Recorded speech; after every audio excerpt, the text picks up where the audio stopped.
बढ़ा दी सबकी शान, आया है बनके मेहमान नूरे रमजान। السلام عليكم ورحمة الله وبركاته. وعليكم السلام ورحمة الله. إن الحمد لله نحمده ونستعينه ونستغفره ونؤمن به ونتوكل عليه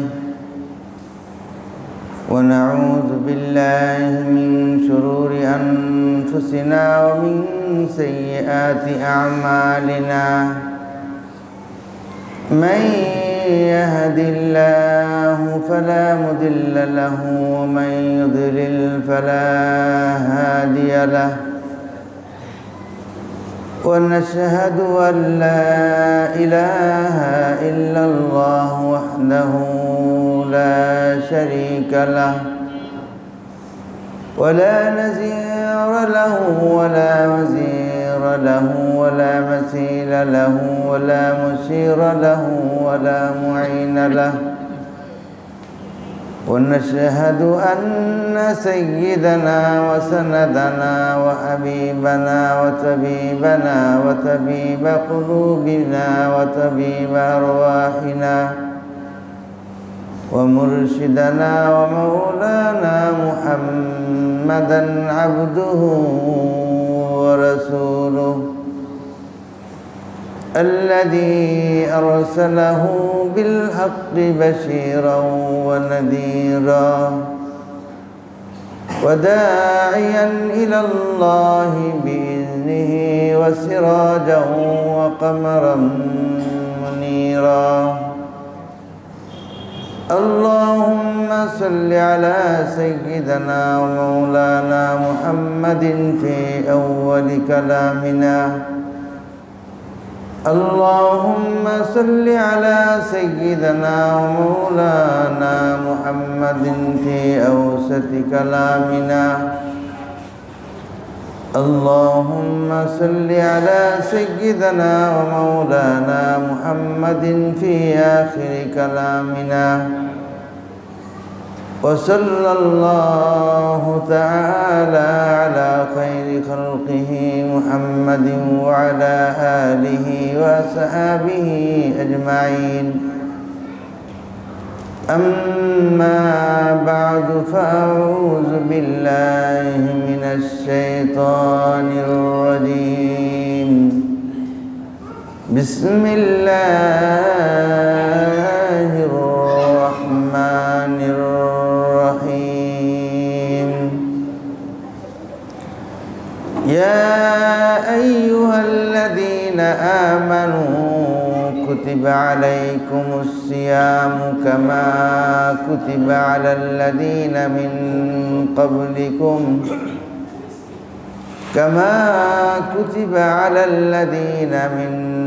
قبلكم لعلكم تتقون. صدق الله مولانا العظيم. وقال رسول الله صلى الله عليه وسلم: إذا جاء شهر رمضان فتحت له أبواب الجنة وغلقت أبواب النار وصفدت الشياطين أو كما قال عليه الصلاة والسلام. উপস্থিত মুহতারাম হাজিরিন, নেহায়েত কাবিল এহতরাম মুআজ্জাজ মুসল্লিয়ান কিরাম, আল্লাহ জাল্লা শানুহু লাখো কোটি শুকরিয়া। আল্লাহ রাব্বুল আলামিন এই মাহে মুবারকে প্রথম জুমা,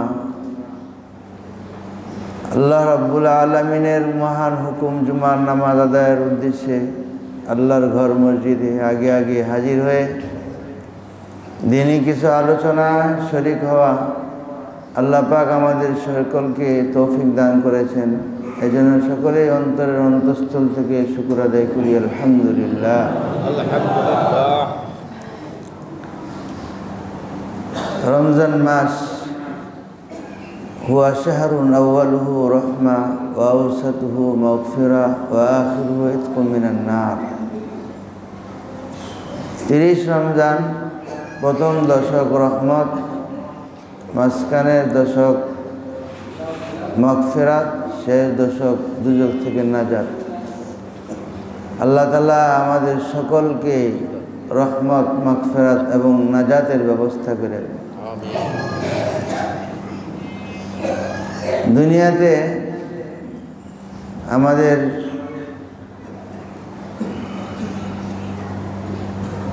চলার পথে যে অনেক কাজ থেকে বিরত থাকতে হয়, অনেকগুলো করা যায়।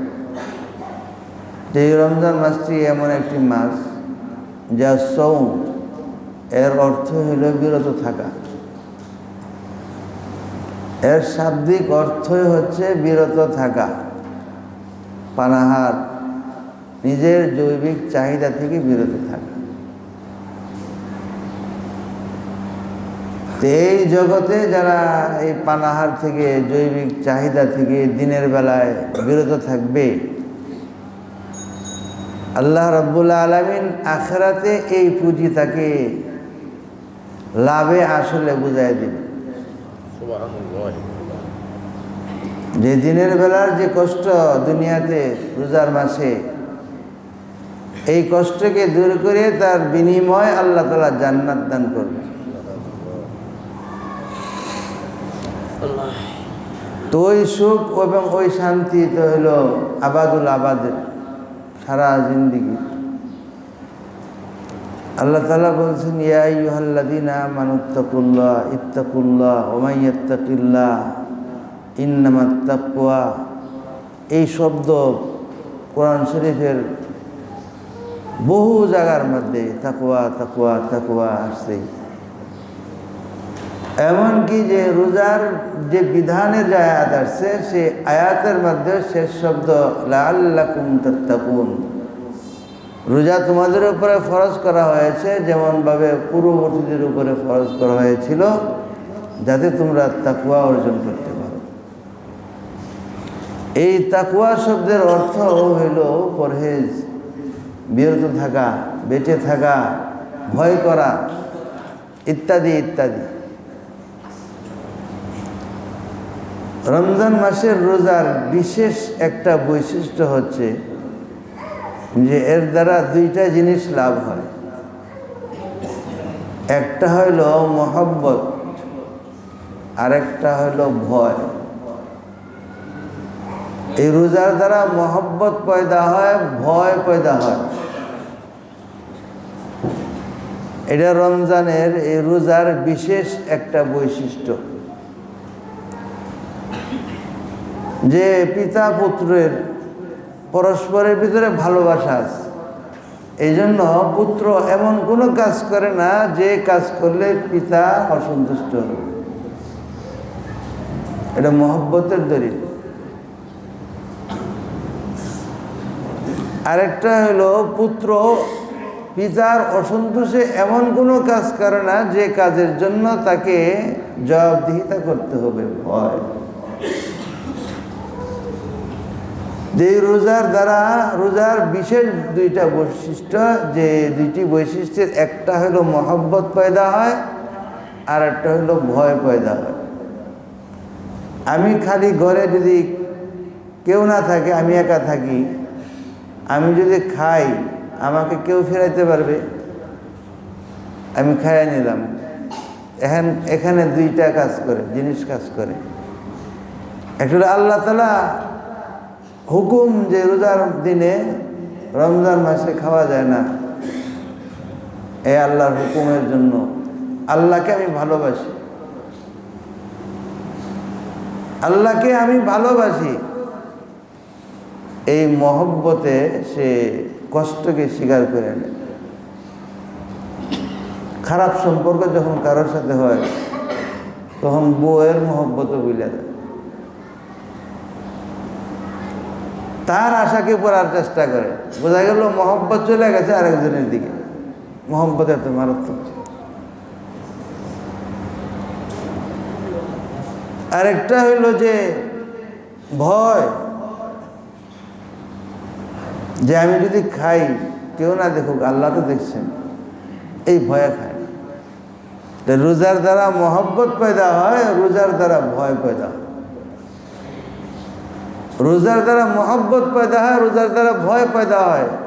লাআল্লাকুম তাত্তাকুন, যাতে তোমরা তাকওয়া অর্জন করতে পারো। এই রোজার দ্বারা তাকওয়া পয়দা হয়। মানুষ গুনাহ করে কিসের জন্য? শরীরে বেশি শক্তি থাকলে, বল থাকলে। আর এই শক্তি এবং বল পয়দা হয় খাবারের দ্বারা, উদর পূর্তির দ্বারা। পেট ভরা থাকলে শরীরের শক্তি হয়, আর যখন পেট খালি হয়ে যায় শরীরের শক্তি শূন্য হয়ে যায়। যত বেশি খাবার তত বেশি শরীরের শক্তি। খাবার নাই, শক্তিও নাই। যখন খাওয়া ত্যাগ করছে তখন শরীরের শক্তি কমে গেছে। আর গুনার কাজের দিকে উদ্বুদ্ধ করে এই শরীরের শক্তি। তো উৎপত্তিস্থল হইল খাবার, সেখান থেকে শক্তি সঞ্চার হয়। এই শক্তি সঞ্চারের দ্বারা সে গুনাহ করে। হাদিসের মধ্যে কি আসছে? ইজা জাআ শাহরু রমাদান ফুতিহাত লাহু আবওয়াবুল জান্নাহ।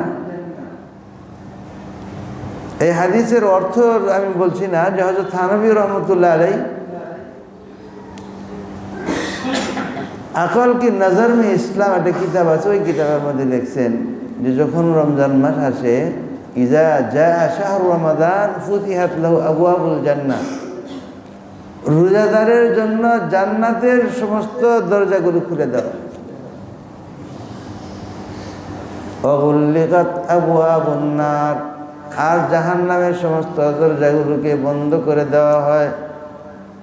ওয়াসুফিদাতিশ শায়াতিন, আর শয়তানকে শিকল বন্দি করে দেওয়া। ফুতিহাত লাহু আবওয়াবুল জান্নাহ, জান্নাতের দ্বার দরওয়াজা কিভাবে খোলা হয়? যে বান্দা যখন রোজা রাখে, তার যখন কষ্ট হয়, না খায়া আছে, সন্তান যখন কোনো কাজ করতে থাকে না খায়া মনোযোগ দেয়, নিষ্ঠার সাথে কাজ করে, মা বাবার দয়া হয়। আচ্ছা কর বাবা, কাজ কর, তোর যা লাগে সব দিন। তার দিলটা খুলে যায় না? মা বাবার মন খুলে যায় তার জন্য। কয় যা, তুই যা চাইবি তাই দিয়া দিব, এমন কাম করতেছে, দেখে এত খুশি হয়ে গেছে। হযরত থানভী রহমতুল্লাহ আলাইহি বলেন যে বান্দা যখন রোজা রাখে, আল্লাহর রহমতের মধ্যে এমন ধাক্কা লাগে, যে ধাক্কায় আল্লাহ তাআলা তার উপরে এমন রহমত করে যে জান্নাতের দরজাগুলো তার জন্য খুলে দেয়। সুবহানাল্লাহ।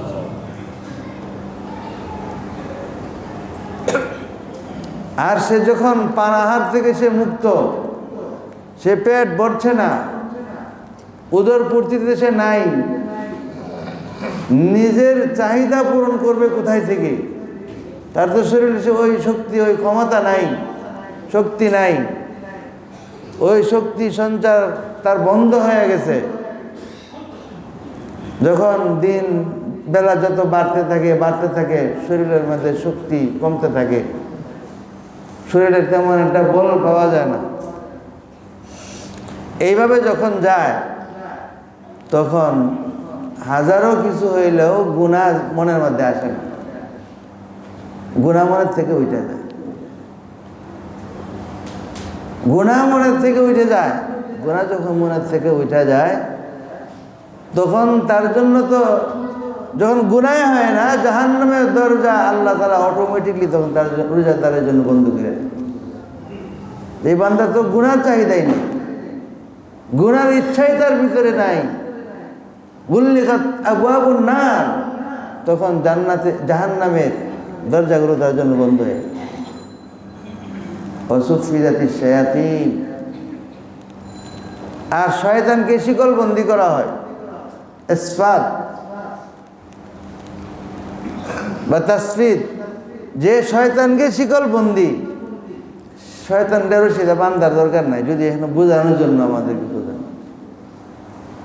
তো অটোমেটিকলি যখন তার ভিতরে গুনার চাহিদা তৈরি হয় না, গুনাহ বন্ধ হয়ে যায়, আল্লাহর রহমত তার সঙ্গে থাকে, তখন শয়তানে হাজারো শয়তানি করেও তার ভিতরের যতগুলো পার্টস আছে এই পার্টসগুলো দুর্বল হওয়ার কারণে এখন পুরোপুরি সক্রিয় না থাকার কারণে শয়তান হাজারো চেষ্টা করে তাকে দিয়া ওই শয়তানি কাজ করাইতে পারে না, যে কারণে হাদিসের মধ্যে বলা হয়েছে শয়তান তখন সে এক ধরনের বন্দী হয়ে যায়, বন্দিশালার মধ্যে সে থাকে।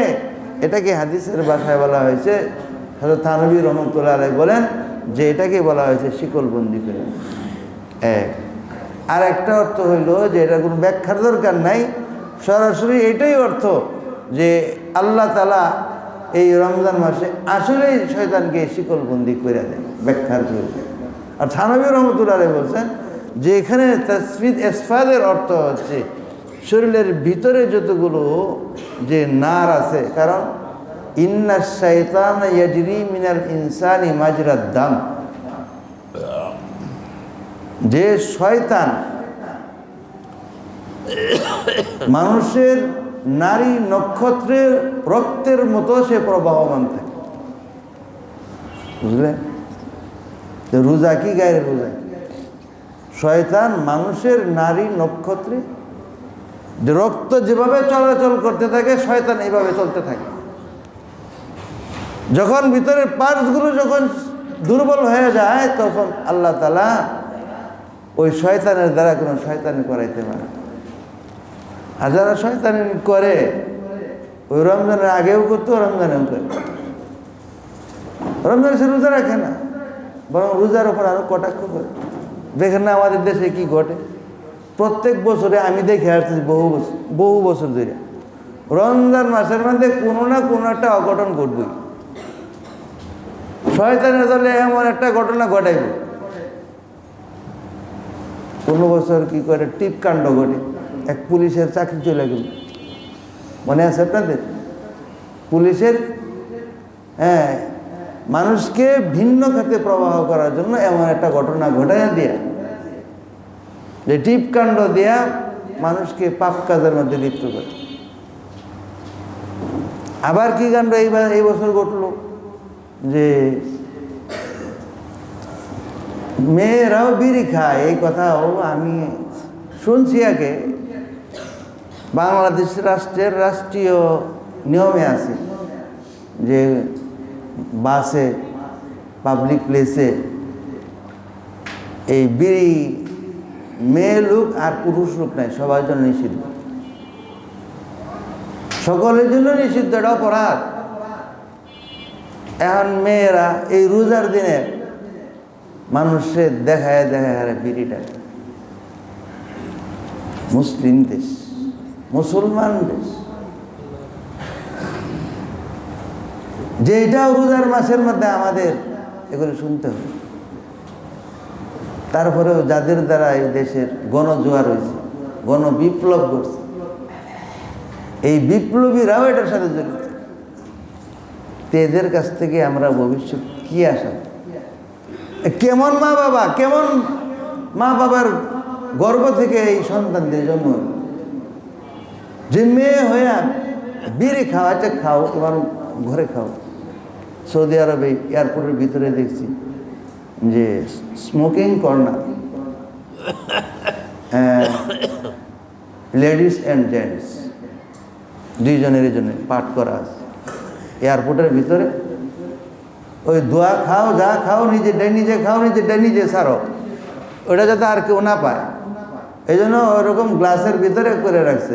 ওরাও বেশি কেন দেখছি ওখানে বেশি টেকে না, কোনো মধ্যে টান টুন দেয় বাইরে হবে, আমি দেখছি নিজে। কারণ গ্লাসের ভিতরে কি খাইব, ওটা টাজা গ্লাসের ভিতরে, ওখানে যায়, ওখানে একটু খায়, তাড়াতাড়ি আর বাইরে যায়। যে খাইবই যখন, যে খা, একটা নিরাপদ জায়গা বানায় দিচ্ছে।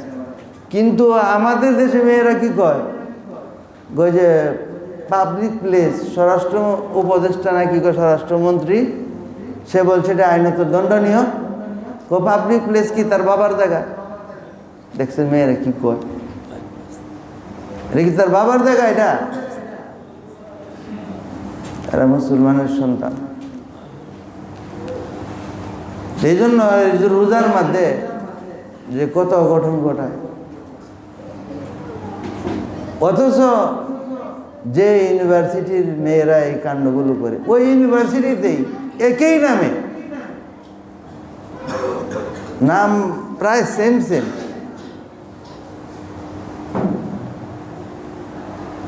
একজন তামান্না তামিনা আর একজন তামান্না কি জানি। ওই মেয়ের সমস্যা হলো এক ধরনের যে আমাদের নারী স্বাধীনতা, মানে স্বাধীন হইতে হইতে এখন বিড়ির মধ্যে আইছে, মানে অসভ্য অশালীন কত কিছু। আরেকটা করছে কি যে রোজার দিনে বাইরে হয়েছে উড়না টুড়না সরে গেছে, বাতাসি হোক যারাই হোক, বলছে যে উড়নাটা একটু সরাই সরে গেছে ঠিক করে। এইটাও বলি যৌন হয়রানি বল। এবং এটার জন্য ইউনিভার্সিটির অফিসে অভিযোগ করছে, ওই ছেলেকে ধরছে, নেয়া থানার মধ্যে আটকায় পড়ছে।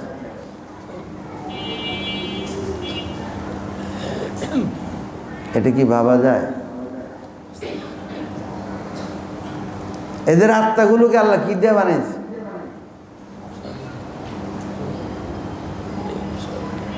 যদি এটা যৌন হয়রানি হয়, তা আমিও তো আমার মেয়ে আমার বিবি যদি বাহিরে কোনো লোকজন আসে তখন বলি যে কাপড় টাপড় ঠিকঠাক করে না, মানুষ আসতেছে, তাহলে এটাও যৌন হয়রানি। এটা তো যৌন হয়রানির মধ্যেই পড়ে। আপনি রাস্তায় বের হয়েছেন, আপনার শরীরের থেকে উড়নাটা সরে গেছে, এটা বললে যে যৌন হয়রানি হয়ে যায়। তাহলে প্রত্যেকটা দুনিয়ার প্রত্যেকটা মানুষই তো যৌন হয়রানি করে। মা বাবাও এই সন্তানদের উপরে যৌন হয়রানি করে। এটা কোনো কথা? এগুলো কিসের লেখাপড়া? কি পড়ে? আবার এদেরকে আবার চারিত্রিক ক্যারেক্টার সার্টিফিকেটও দেয়, এদেরকে চারিত্রিক সার্টিফিকেটও দেয় ইউনিভার্সিটি থেকে। চরিত্রই নাই এদেরকে আবার কিসের সার্টিফিকেট? চরিত্রই তো নেই। যে ইউনিভার্সিটি থেকে সে পড়াশোনা করলো, পাস করলো, ওখান থেকে আবার একই সার্টিফিকেট, চারিত্রিক সার্টিফিকেট। পয়সা দিতে হয় না, এমনি দেয়। ওই সার্টিফিকেটের সাথে এটা অ্যাডজাস্ট করে আছে। আজব জিনিস এটা। যে যারা বিড়ি খায়, যেভাবে পোশাক আশাক যেভাবে ইচ্ছা সেভাবে পরে, স্বাধীনতার কথা কইয়া, আবার এদের চারিত্রিক সার্টিফিকেট দেয় এরা পাক পবিত্র। আবার যে মেয়েটা ভর্তি হওয়ার জন্য, যাকে বোরকা চেহারা খুলতে হবে, মেকআপ করা যাবে না, বাধ্য করা হয়, তাকে বাধ্য করা হয়। রিটেন পর্যন্ত তুমি পুনল যাইতে পারো, এরপরে যে তুমি ভাইবা দিবে না, হ্যাঁ ভাইবা দিব, সেখানে তোমার তো মুখ খুলতে হবে, কারণ সেখানে তো কোনো নারী পরীক্ষক নাও থাকতে পারে, সেখানে আরও তাকে ট্রিট করা হয়। জাহাজব কোন জগতে বাস করে এরা? একটা কালো একটা টেন্টের ভিতরে বাস করে, তাঁবুর মধ্যে নিজের দেহটাকে শরীরটাকে তাঁবু বানায় নিচ্ছে। এইভাবে তাকে অপমানিত করা হয়, লাঞ্ছিত করা হয়। এইটার জন্য কিন্তু ওই শিক্ষক গ্রেফতার হয় না, কিন্তু ওই ছেলে যে বলছে যে কাপড়টা একটু ঠিক করে নেন, তার এইটুক বলার জন্য যৌন হয়রানি হয়ে যায়, তার জেলখানা যাইতে হয় এবং তাকে চাকরিচ্যুত হইতে হয়। এত জঘন্য, এত মারাত্মক। এই জন্য যদি কিছু ইবাদত করা হয়, আল্লাহ তাআলা স্মরণ করায় দেয় মাঝে মাঝে। আমাদেরকে ইবাদতের মাধ্যমে আমরা আমাদের সন্তানদেরকে এভাবে মোটিভেট করব যে দুনিয়া তো চিরস্থায়ী জায়গা না, এটা চিরদিন থাকার জায়গা না।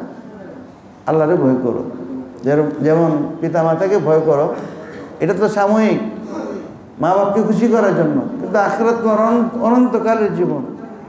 অনন্তকালের জীবন হবে সেটা যেটা আল্লাহ চাইবে। বান্দা যেটা চাইবে সেটা হবে না। আপনি আমি যাই চাই, যা চান হবে না, হবে না। এক বৃদ্ধ লোক গতকালকে আমি এক ফটোকপির দোকানে গেলাম, বেচারা উঠতে পারে না, সেই অবস্থায় আমি পরে নামার সময় ধরে হাত ধরে নামাই দিচ্ছি। আমি বললাম আপনি আসলেন, কি করবো, ছেলে ফেলেরা যার যার মতো আছে, কই আছে, বাহিরে আছে।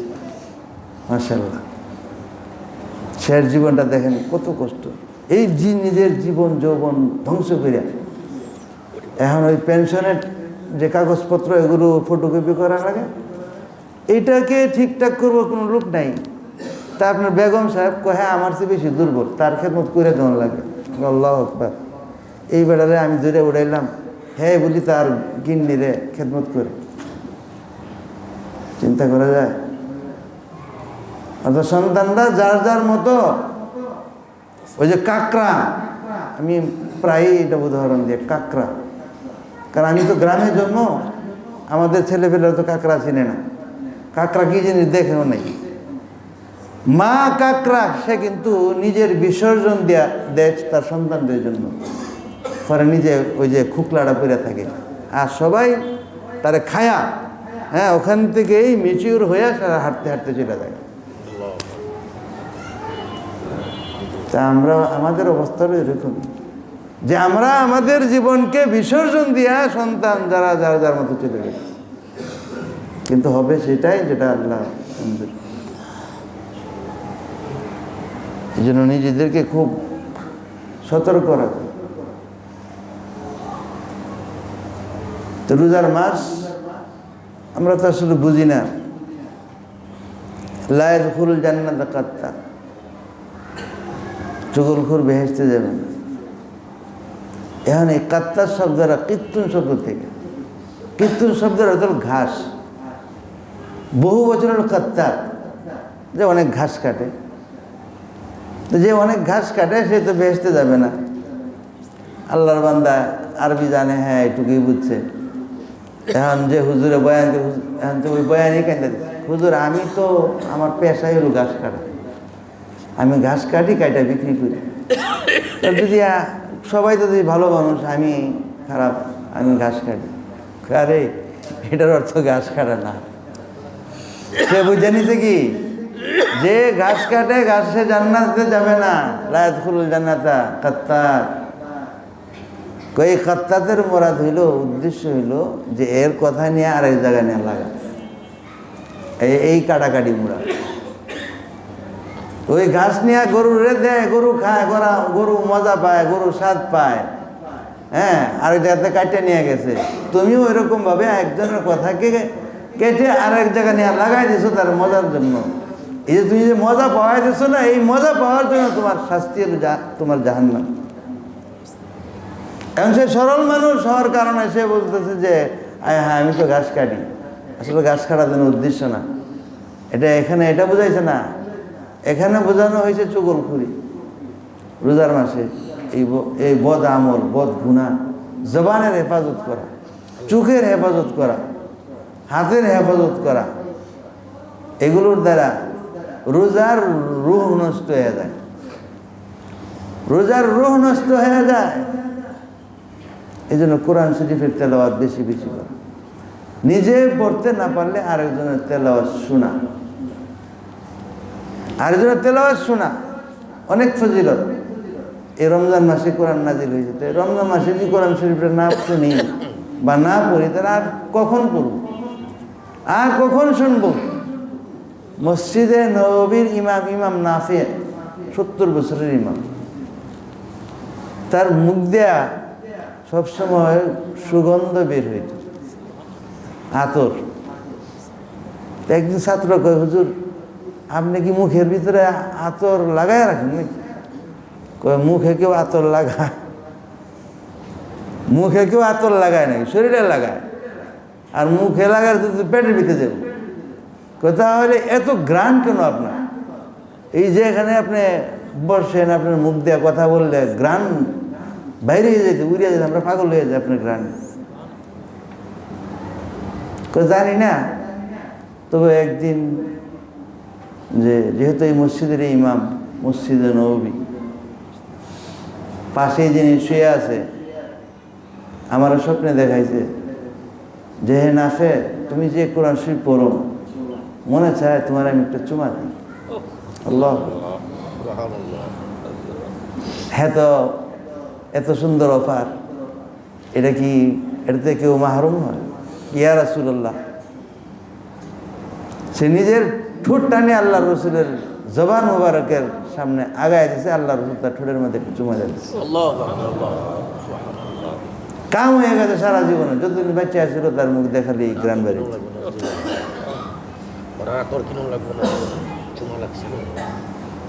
ইমাম নাফে এই জন্য সৌদি আরব মক্কা শরীফের আজিয়াদ রোডে যারা গেছেন দেখবেন ওখানে সামনে একটা পাহাড়ের উপরের দিকে উঠলে হাতের ডাইন পাশে একটা মসজিদের নাফে, তার নামে একটা মসজিদ বানিয়েছে, মসজিদের নাফে। তো আমার ওই নামটা তখন সাথীদেরকে বলি নাই, কিন্তু ঘটনাটাও মনে আসছে, কারণ ওখানে গেলে যে কত কত কিছু উঠে বাসে, সব তো বলা যায়।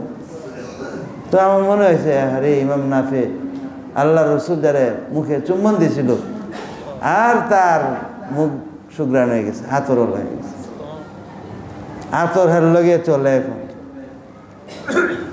কোরআন তেলাওয়াত করলে এক সাহাবীর ঘটনা এমন আছে যে সে বেশি জোরে তেলাওয়াত, সারা রাত তেলাওয়াত করতো, জোরে না আস্তে। কেন? দুইটা খারাপই, একটা জোরে বললে বাচ্চা আছে, বাচ্চা ঘুম ভেঙে দেবে, এই জন্য আস্তে আস্তে। জোরে বললে উঠ আছে, ওইটা ঘুমায়, ওর ঘুম ভেঙে গেলে ওই লাফালাফি করে, এই দুই কারণে একটু আস্তে পড়ে। কিন্তু যখন সকাল হয়ে যেত সে দেখতো একটা নূর, সেটা এই জমিন থেকে উপর দিকে চলে যাচ্ছে। নবী আলাইহিস সালাতু ওয়াস সালামকে জিজ্ঞাসা করি, ইয়া রাসূলুল্লাহ, আমি রাত্রে কোরআন শরীফ পড়ি, মজা পাই, তেলাওয়াত করি, সকালে দেখি দিনের তখন একটা আলো দেখি, নূর দেখি, দিন হলে দেখি চলে যায়। আল্লাহ রসুল তাকে বলছেন যে তুমি যখন কোরআন শরীফ পড়ো, এই কোরআন তেলাওয়াতের জন্য ফেরেশতারা এসে ভিড় করে। যখন সকালে বন্ধ করে দাও তখন ফেরেশতারা তারা আপন ঠিকানা চলে যায়। আল্লাহু আকবার, ফেরেশতারা তাদের ঠিকানা চলে যায়। আর তুমি তার যে আসতে পারো, যদি আর একটু জোরে পড়তা তাহলে ফেরেশতাদের ভিড় এত বেশি হইতো, মদিনার সমস্ত মানুষ এই ফেরেশতাদেরকে দেখত। আল্লাহু আকবার। শাহরু রমাদান আল্লাযী উনজিলা ফীহিল কুরআন হুদাল লিন-নাস ওয়া বাইয়িনাতিন মিনাল হুদা। আল্লাহ তাআলা আমাদেরকে রমজানের পবিত্রতা এবং রমজানের আমল করার তৌফিক দান করুন। ওয়া আখিরু দাওয়ানা আলহামদুলিল্লাহ।